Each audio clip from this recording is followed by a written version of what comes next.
All right, it's a new year, and it's the beginning of a truly dark time here in America with Donald Trump back in the White House, Republican control of Congress, a right-wing supermajority on the Supreme Court, and lots of other things. But I've got the perfect person to talk with about this. He is a friend of the show. He's a frequent guest, Wajahat Ali. He is the host of the Substack, The Left Hook, Democracy-ish, and he is starting a brand new enterprise that I'm hyped. I'm going to be like one of those founding members. I'm going to be like the little guy in the star on your YouTube chat, constantly super chatting, called America Unhinged. It's a Zeteo project. He is co-hosting with Francesca Fiorentini. We've got Waj back. What's up, Waj? Hey man, thanks so much. Yes, I'm proud to announce the premiere of America Unhinged tonight. I'm assuming this is coming out tonight, Tuesday, 8 p.m. Eastern Time. And what we're going to be doing for the first 100 days of Trump's second administration is every Tuesday and Thursday at 8 p.m. ET over at Zeteo's YouTube channel.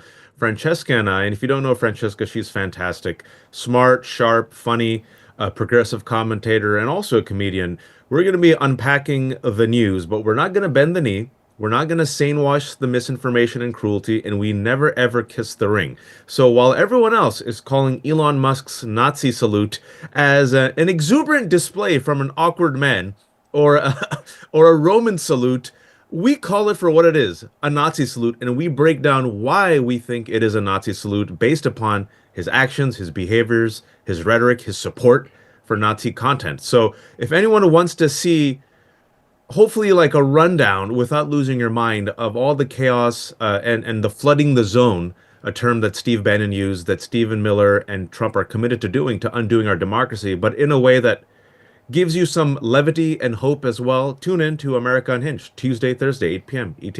Yeah, so I'm definitely going to work my ass off to get this out tonight. It's part of the reason why I wanted to have the conversation with you. I definitely want you back, you and Francesca back after your first episode. But, man, I'm hyped. When I saw this, I was like, man, Mehdi's done it again. When I interviewed Mehdi, I said, I pitched somebody that I feel he should get, James O'Brien over in the United Kingdom. We need to poach him and get him over here in the States.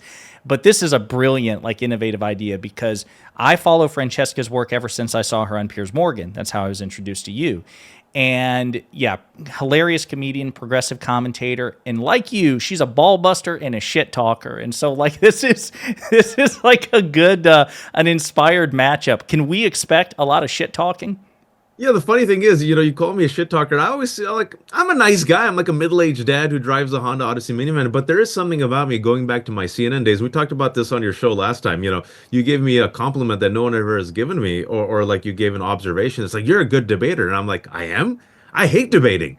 And like, what are you talking about, man? You go on Piers and all these things and you debate. And it's one of those situations that I think with Francesca and me, we get along. We've known each other for a while. She has a good sense of humor. She's very progressive. She's even to far, more left to me, but we go back and forth and we agree on, decency, values. And as such, I think we're not those people who say burn down everything. All right? Like Francesca and I agreed that in the 2024 election, the lesser of two evils is exactly that. The lesser of two evils. There was no contest between Kamala Harris and Donald Trump. And at the same time, when I say don't bend the knee, I think you agree with me is that you don't sit there like a lapdog for any party.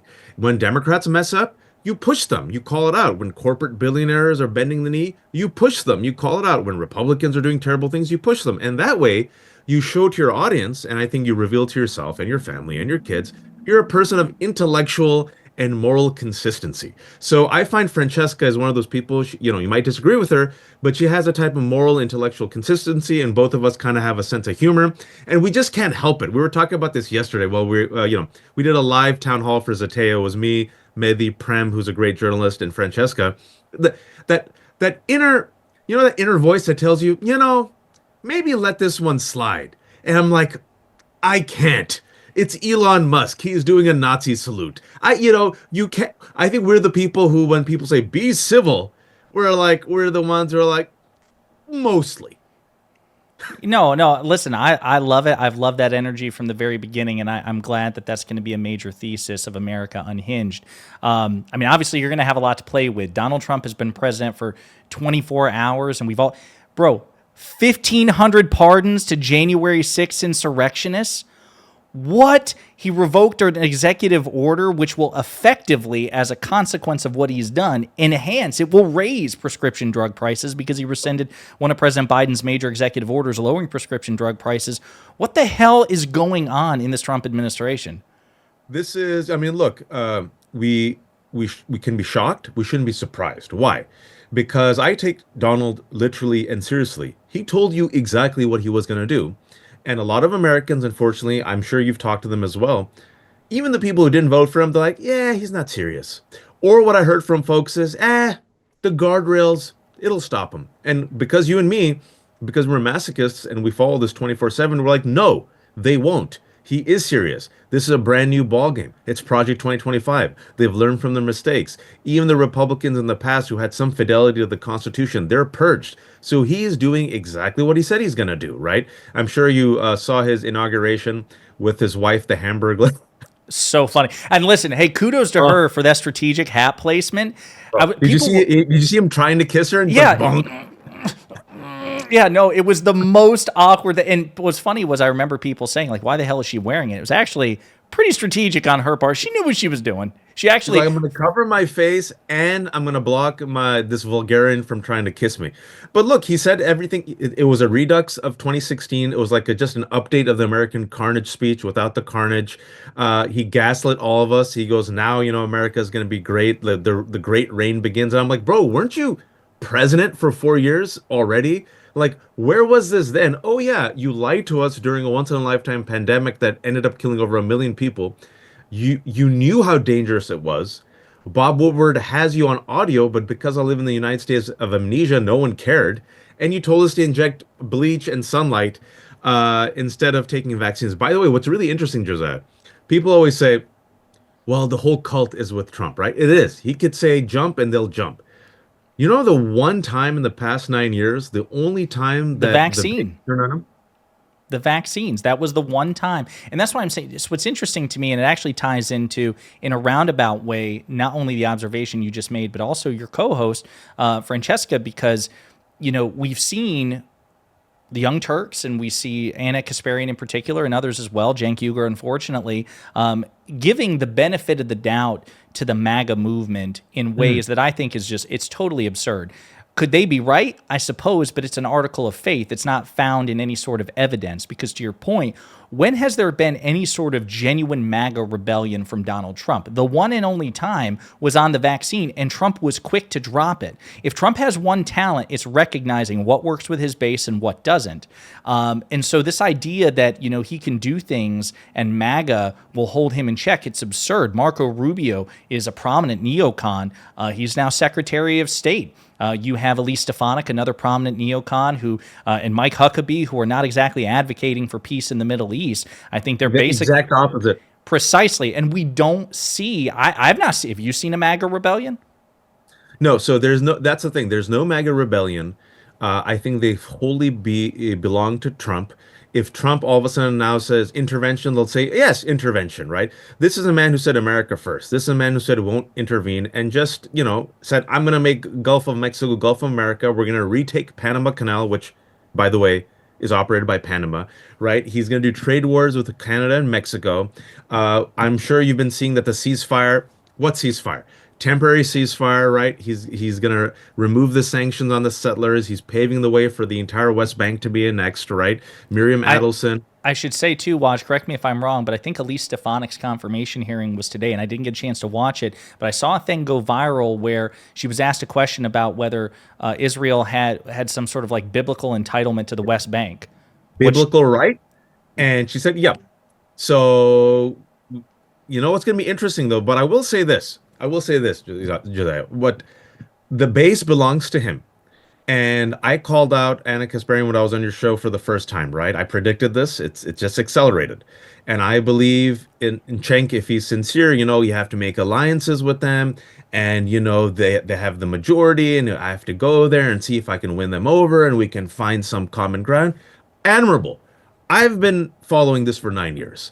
They hate us. They call us pedophiles. They want to shoot us. They literally call us enemy from within. That's what Trump called us, which is quoting Hitler. He's the first president ever to promise to unleash the military and the National Guard on his enemies. We are his enemies. So Marjorie Taylor Greene, I don't know if you saw her clip. She said, the left wants to kill us and shoot us, and if they could line us up and shoot us, and I'm like, it's all projection with them, right?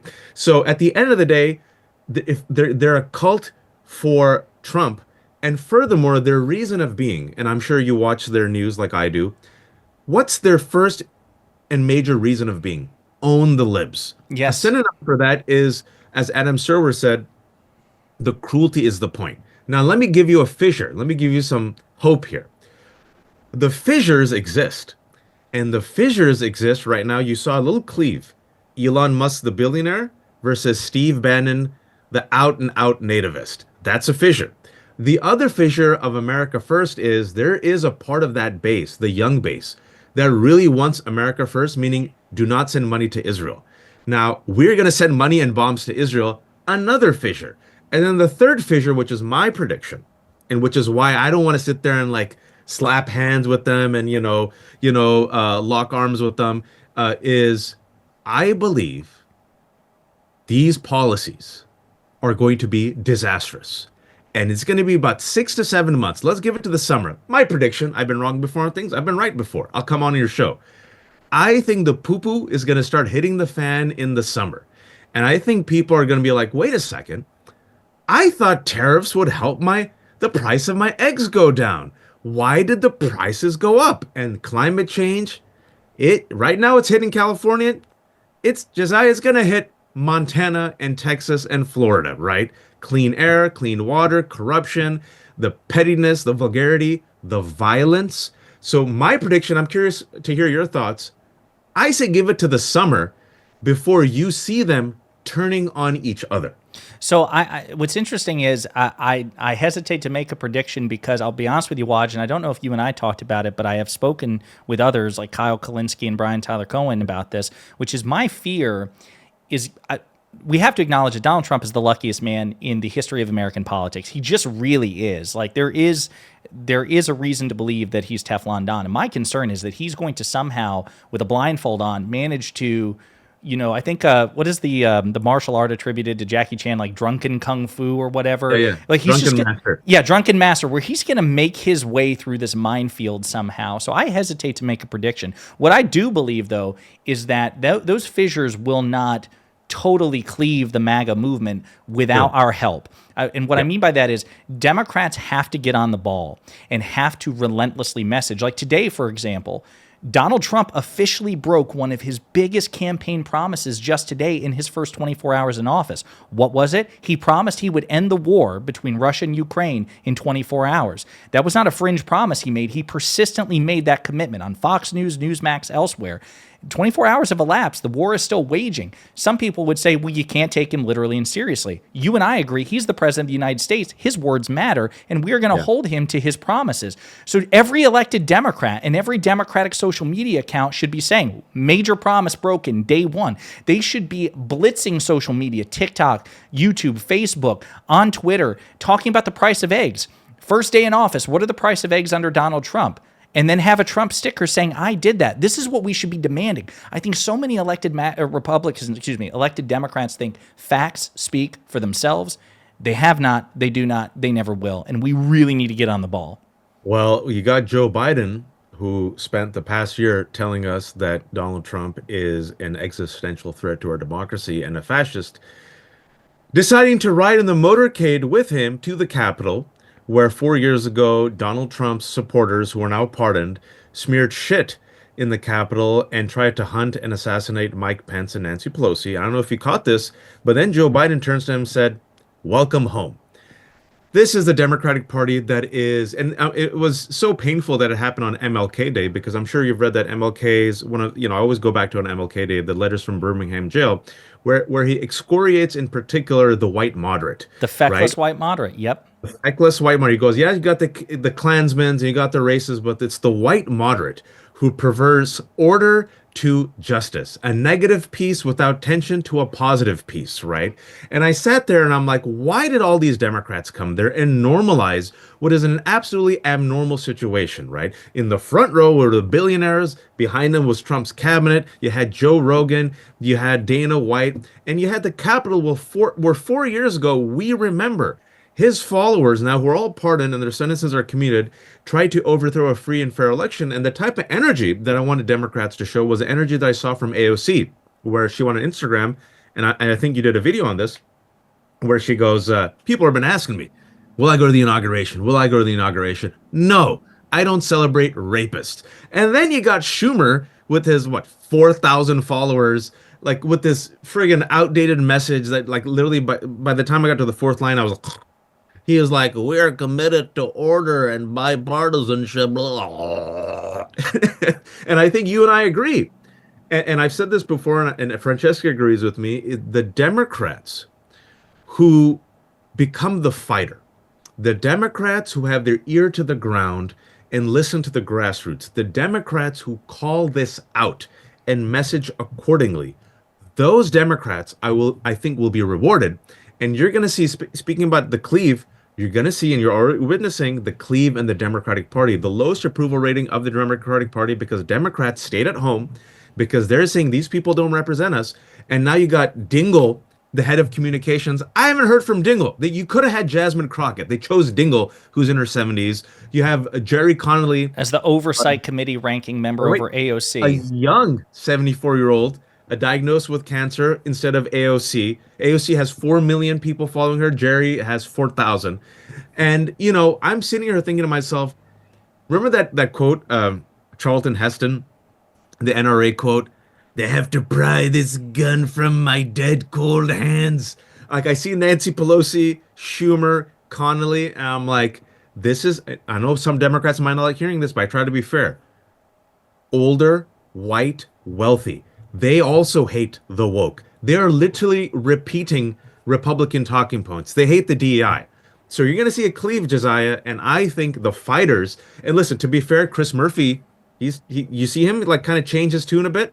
Van Hollen, Sheldon Raskin. Whitehouse, Jamie Raskin. Yeah, I mean, they're some of the old guard, to your point. You know, Jamie Raskin's in his 60s. I'm sure Senator Whitehouse is in his 50s or 60s. Some of them are fighters. And even Connolly. I prefer AOC. Connolly is, for his age, a bulldog, but AOC with the alternative. You got to go AOC. But to your point, that response by her was, that's the inspiration right there. And then her response to, because you remember, she gave that TikTok, or she gave her Instagram live response. Then Libs of TikTok was triggered. And then AOC trolled Libs of TikTok. That's the energy. Yes. If she trolled them, look, you can troll them. And I think going back to your point, I just can't help it. Francesca and me, you know, Francesca's a comedian. I'm not a comedian, but, you know, I did improv comedy. And when I was young, I was funny. And I did sketch comedy in college. Yeah, we have the Bugs Bunny in us. Like, you can't, like, I can't help it. Like, sometimes the best way, not sometimes, but it's been proven, the way to weaken fascists is to mock them. They hate being mocked. Mel Brooks, you know, they said, Mel Brooks, why are you so fascinated by Hitler? Why do you keep making fun of Hitler? He goes, because that way I can cut him down. I can cut him down through humor, right? And I think with Trump, he hates being laughed at. He said it, remember that? I hate it. I hate it when they laugh. I hate it. I can't stand it when they laugh. And so, yeah, I feel like it's one of those situations where she said, if I recall correctly, cry harder. Yeah. I'm like, that's the perfect response. Yes, it is. To the Libs of TikTok. No, 100%. And it was even reflected when you consider the current landscape of Twitter and how it has a right-wing bias. That tweet by AOC, it had like 200, 400,000 likes to it. Like, there is an appetite in the Democratic Party for a fighter. Like, what's interesting to me, it's like even the little shit, man, triggers me. Like, when I see Democrats, and quite frankly, even like Democrats I really, really like Congressman Maxwell Frost, I hope to have this conversation with him. Don't call him President Trump. Don't call him Mr. President. Don't call him president. When President Biden was in office, Republicans hardly ever said President Biden. It was Joe Biden. It was Biden. It was Obama. You're right. Don't do that. Even conferring to them the basic respect of the title. No, fuck that. Respect and dignity and decorum, they have to go both ways. Trump and MAGA don't give it, but they demand it. And I think even every time, unless you absolutely have to, every time you refer to him by his title, you are conferring upon him a dignity that he doesn't deserve. That's why, even though I despise Ronald Reagan, I despise George Bush, in my videos I call him President Bush and President Reagan. Trump is the exception. We've never seen an authoritarian like this. So I just really want to see this energy. And Mary Trump, Mary says that and this is for all your viewers. She says Donald hates being called Donald. So Mary, for several years, if you've noticed, every time she goes on media, very deliberately, and plus she wants to reclaim her name. You can imagine the pain that that causes her. But she says he hates being called Donald, right? And I think it goes back to the point of, and this is a failure of Democrats. And I say this so that Democrats can do better. You cannot tell me, Josiah, that this man is a fundamental threat to my security, to my freedoms, to democracy, and then at the same breath, wish him luck, ride with him in the motorcade, tell him welcome home, laugh it up with him, and then talk to me about civility. Civility for what? Oh, but appearances and civility and traditions. Traditions for institutions that have acted as structures and sources of oppression for a majority of Americans, especially the youth, who are looking at these institutions and these traditions and are asking themselves, how does this help me?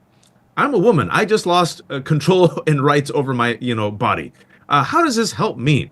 I see climate change, and now they've rolled back from the Paris Agreement, and they're going after clean air and clean water. And he's saying that climate change is a hoax created by China, right? How does this help me when you're going to have taxes that are going to increase the price of eggs? And how does this help me when when he also promised another promise, what he's gonna do about Obamacare?